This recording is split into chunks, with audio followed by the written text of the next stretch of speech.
Cold open off the coast of Florida, the U.S. Coast Guard has just made history.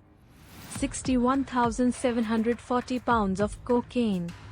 14,400 pounds of marijuana. Street value, $473 million.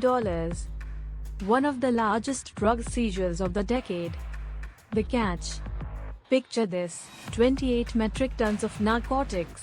Enough to fill more than 10 shipping containers. Each bale, tightly wrapped, each worth millions on the streets. For the Coast Guard, it's a victory. For the cartels, it's just another cost of doing business.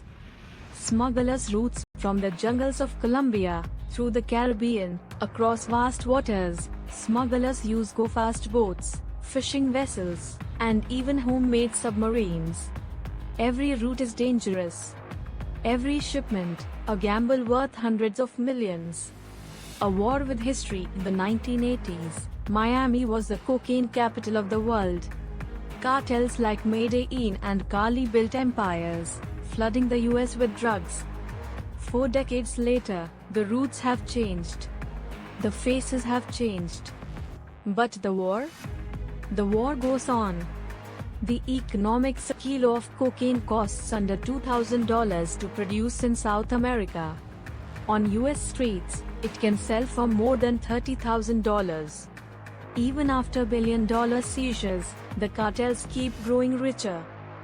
Because for them, losing 20% of shipments is just insurance.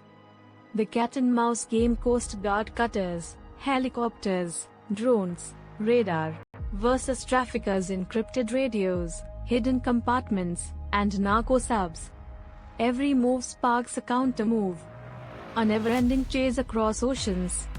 The bigger question: but what does a $473 million seizure really mean? For a few weeks, US supply dips. Prices on the street may rise. But demand never disappears. And so, new shipments are already on the way. Closing on the dock, bales of cocaine and marijuana pile high, a symbol of victory in America's endless war on drugs. But while the Coast Guard celebrates, cartels regroup. And the billion-dollar battle continues.